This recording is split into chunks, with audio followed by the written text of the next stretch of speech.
Et je vous dis, l'équipement que les Burkinabés avaient, à 80% c'était des équipements russes. Ah bon? Bien sûr. Mais pourtant, vous aviez une relation plus forte militairement avec les Français. Comment expliquer cela? Oui. Ils vous disent, vous ne pouvez pas acheter ce type d'armes. Bien sûr. Or, les Russes vous vendent tout ce que vous voulez. Tout ce qu'on veut. Jusqu'à l'instant T où je vous parle, on nous bloque des licences de certains avions. Il y a des types d'armes qu'ils ne vont jamais nous vendre. Et aujourd'hui, vous avez la guerre en Europe, avec l'Ukraine, ce qui se passe en Ukraine, qui est à 1500 km de nos frontières.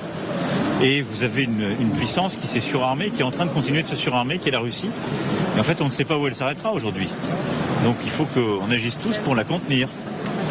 C'est à ce prix-là, en quelque sorte, qu'on sera protégé. Donc c'est des choix collectifs et c'est en effet s'équiper. Mesdames et messieurs, bienvenue dans cette nouvelle vidéo sur cette chaîne qui est dédiée à toutes ces personnes qui souhaiteraient interagir sur des sujets d'actualité qui stimulent la réflexion. Ce sont des sujets aussi pertinents qui demandent l'avis de tout un chacun. Alors, lorsqu'on dit que la roue tourne, pour certaines personnes, ce n'est qu'une simple expression. Mais non, ce n'est pas une simple expression. Quand on dit que la roue tourne, tout le monde devrait faire attention. Et aujourd'hui, cela rattrape Emmanuel Macron. Ah oui, Emmanuel Macron, ce président, au début j'avais l'impression qu'il ne crachait que sur les Africains. Mais écoutez, essayez de vous renseigner auprès des Français. Beaucoup vous diront que Emmanuel Macron, ce n'est pas leur président. Ah bien sûr, oui, parce que ce monsieur, moi j'ai l'impression qu'il est d'une autre planète, qui n'est pas celle de la Terre. Emmanuel Macron risque aujourd'hui de faire subir aux Français ce qu'il avait voulu imposer aux Burkinabés, Maliens et Nigériens. Nous connaissons tous l'histoire, on a vu comment est-ce que le Mali, le Burkina Faso et le Niger ont essayé de prendre leur destin en main, ce qui est appréciable, c'est que toute l'Afrique, en tout cas l'Afrique consciente, même ceux qui ne sont pas de ces trois pays, aujourd'hui apprécient ce qu'ils ont posé comme acte. Il n'est pas dit que tout est rose dans leur pays, non, mais l'intention vaut mieux que l'action. À partir du moment que tu montres une bonne intention, il se peut que derrière cette intention, que tu arrives à poser des actions qui ne sont pas totalement appréciables. Mais c'est la vie aussi est faite comme cela. L'histoire nous enseigne que Dieu lui-même ne descend pas pour punir, jamais, plus grand jamais. Mais il passe par les hommes pour accomplir sa justice. C'est toujours comme cela. Nous sommes dans un monde très méchant. Et quand je vois des gens qui n'essayent pas de fournir de l'effort pour conditionner leur mentalité, n'essayent pas de fournir de l'effort pour conditionner leur physique, conditionner leur bien-être. Je me dis qu'ils n'ont rien compris encore de ce monde. Nous sommes dans un monde cruel. On n'est pas tous appelés à être cruels, mais il faut conditionner les esprits. C'est ce qui pourra nous permettre à un moment donné de pouvoir nous en sortir face à des situations. Alors que les États du Sahel s'organisent et contiennent la menace qui a longtemps perturbé la quiétude de leurs citoyens, Emmanuel Macron se retrouve à son tour face à un péril grandiose. Il ne faut jamais se moquer de quelqu'un qui se noie tant qu'on n'est pas de l'autre côté de la rive. C'est aussi très important. Il ne faut jamais se moquer de quelqu'un qui se noie tant qu'on n'a pas traversé la rivière. Tu ne peux pas être au point zéro de la rivière et te moquer de quelqu'un qui t'a devancé, qui est en train de se noyer. Tu ne connais pas encore ton sort. Emmanuel Macron exprime ses craintes face à une menace imminente. Nous allons lui donner la parole, comme aime le dire le professeur Franklin Nyamsi. On va l'écouter, on va lui donner la parole et on va écrire. J'aime bien ce monsieur qu'on salue de passage. C'est un grand homme pour l'Afrique tout entière, il faut le reconnaître.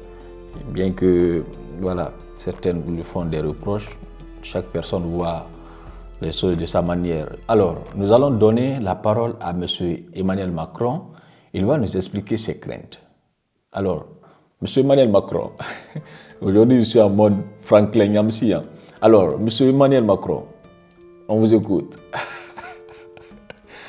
On vous écoute, M. Emmanuel Macron. Nous faire le travail collectif, mais je pense que tout le monde est conscient ici du fait qu'on est face à un monde de plus en plus incertain. On a vécu tous ensemble le Covid, on a vécu tous ensemble la guerre en Ukraine et l'inflation après derrière. Bon. Et donc, je pense qu'on a envie d'une agriculture forte pour être plus indépendant. On veut une industrie plus forte, on veut un système de recherche, d'enseignement supérieur plus fort, et puis il faut nous protéger. Donc oui, on sera face à des choix. On est vraiment en danger aujourd'hui? La France, elle a de quoi se protéger, parce qu'on a un système d'armée complet, que nous avons la dissuasion. Mais aujourd'hui, vous avez la guerre en Europe, avec l'Ukraine, ce qui se passe en Ukraine, qui est à 1500 km de nos frontières. Et vous avez une puissance qui s'est surarmée, qui est en train de continuer de se surarmer, qui est la Russie. Et en fait, on ne sait pas où elle s'arrêtera aujourd'hui. Donc il faut qu'on agisse tous pour la contenir. C'est à ce prix-là, en quelque sorte, qu'on sera protégé. Donc c'est des choix collectifs, et c'est en effet s'équiper. Voilà. Vous pensez que vous pouvez dissuader le président Trump de, en quelque sorte, presque brader la souveraineté, l'intégrité de l'Union? On n'en est pas là. Déjà, on va parler, parce qu'il ne faut pas juste suivre ce qui se dit publiquement. On va parler en vérité, profondeur. Les États-Unis d'Amérique, c'est un allié historique. Maintenant, aujourd'hui, je vois ce qui se passe. J'ai dit quelles étaient nos priorités. Et nous, c'est normal, on défend notre sécurité. Donc moi, je vais y aller pour dire, la sécurité des Français et des Européens, c'est important. Il faut la prendre en compte dans vos choix. Et donc, il faut nous dire où vous voulez aller. Essayer de le convaincre d'aller dans des bonnes directions. Et sinon, nous prendre les dispositions, si ce n'était pas le cas, pour qu'on soit protégé. Sentant le danger approcher, le président français affirme que la France doit s'équiper pour pouvoir faire face à une éventuelle attaque russe. Là, il a senti que la France n'est pas complètement à l'abri d'une attaque.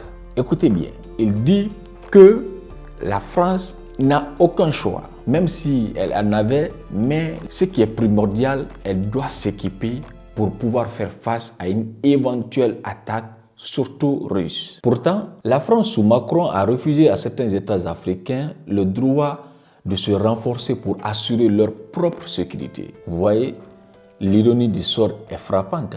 D'ailleurs, capitaine Ibrahim Traoré avait été clair, très clair sur ce comportement. Comment est-ce que la France refusait au Burkina Faso le droit de payer des munitions qui pouvaient leur permettre de se défendre? On va revenir sur ces déclarations du capitaine Ibrahim Traoré dans cette vidéo. Mais avant, j'aimerais qu'on touche le deuxième point dans cette déclaration de Emmanuel Macron. Il affirme vouloir dissuader Donald Trump de certaines décisions stratégiques. Pourtant, il sait pertinemment que Trump ne l'écoutera pas. Mais on peut lui concéder cela parce que quand on est président, même si on sait que quelque chose ne passera pas, on va vouloir faire comprendre à notre population que on va essayer. Même si tu sais que ça ne passera pas, mais tu vas quand même dire, je vais essayer de le faire. Leurs visions du monde sont diamétralement opposées. C'est comme deux autoroutes, du point de vue valeur à défendre. Elles n'arriveront jamais à se toucher. Donald Trump a toujours prôné des valeurs conservatrices et affirmées dès son arrivée au pouvoir. Et ça, nous l'avions tous constaté. Qu'il ne reconnaîtra que deux genres sous son administration, c'est-à-dire le genre féminin et le genre masculin. Pensez-vous qu'il se laissera influencer par un homme qui défend des principes en contradiction avec les siens? C'est totalement impossible. Même si Donald Trump s'assoit sur une même table avec Macron, ils discutent des choses, à la fin, c'est soit ce que Donald Trump veut qui passera ou rien ne passera. C'est comme un homme et une femme. Vous comprenez un peu? Pendant que toi, tu es là à tourner autour du pot, lui, il s'impose, il dit, c'est ça, soit c'est ça ou rien d'autre. Parce que déjà, je sais ce que tu défends. Si je viens négocier quelque chose avec toi, c'est pour mon intérêt, point barre. Toi, ton intérêt, je n'en ai rien à cirer avec. Tout se paye ici-bas. Dans la vie, tous les choix ont des conséquences. Si la France ne parvient pas à élire un dirigeant capable de restaurer ses valeurs et son honneur, elle s'exposera à des menaces encore plus grandes à l'avenir. Mesdames et messieurs, cette vidéo touche pratiquement à sa fin. Partagez-la autour de vous et donnez votre avis dans les commentaires. Nous allons terminer sur cette partie du capitaine Ibrahim Traoré où il explique clairement comment est-ce que la France leur refusait le droit de se procurer des munitions pour leur défense. C'est vraiment incongru. Et je vous dis, l'équipement que les Burkinabés avaient, à 80%, c'était des équipements russes. Ah bon? Bien sûr. Mais pourtant, vous aviez une relation plus forte militairement avec les Français. Comment expliquer cela? Oui, parce que ces équipements datent des années peut-être de la Révolution. Bien sûr, nous avons des équipements qui datent des années de la Révolution, qui combattent toujours, des équipements russes et coréens, nord-coréens, qui combattent toujours dans notre armée. Ils sont plus efficaces? L'armée a été délaissée, n'oubliez pas ça. Depuis les années 90, avec le soi-disant programme d'ajustement structurel, tout a été dénaturé. Il y a des militaires qui montaient la garde avec des bâtons. On a désarmé l'armée, nos armées. Ça a été bien préparé. Plus d'équipement, plus rien d'entraînement, rien. Les gens portaient juste la tenue. Et le terrorisme s'invite à la danse, quelques années plus tard. Et ça chante sur tous les médias. Ils sont incapables de lutter. On viendra les aider. Et le terrorisme ne fait que gagner du terrain. Aujourd'hui, avec la Russie, la relation est d'abord stratégique. Ça, je pense que vous le comprenez beaucoup mieux que nous. Et avec la Russie, il n'y a pas cet équipement que nous souhaitons payer avec eux, qu'ils ne vendent pas. Les autres nous font des restrictions. Ils vous disent que vous ne pouvez pas acheter ce type d'armes. Bien sûr. Or, les Russes vous vendent tout ce que vous voulez. Tout ce qu'on veut. Jusqu'à l'instant T où je vous parle, on nous bloque des licences de certains avions. Il y a des types d'armes qu'ils ne vont jamais nous vendre.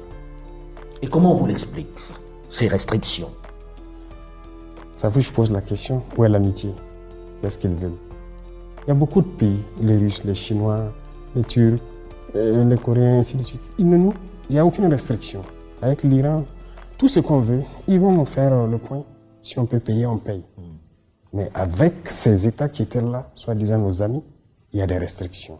Il y en a même qui sont arrivés à nous dire qu'ils ne peuvent rien nous vendre qui est létal. Ah oui? Oui. Donc vous faites la guerre, vous ne pouvez pas tuer celui qui est en oui, face les de vous. terroristes, lui, nous tuent. Mais nous, on a peut-être le devoir de ramasser des cailloux, peut-être même le caillou est létal. Tout ce qui est létal, qu'ils ne nous vendent pas. Voilà leur principe.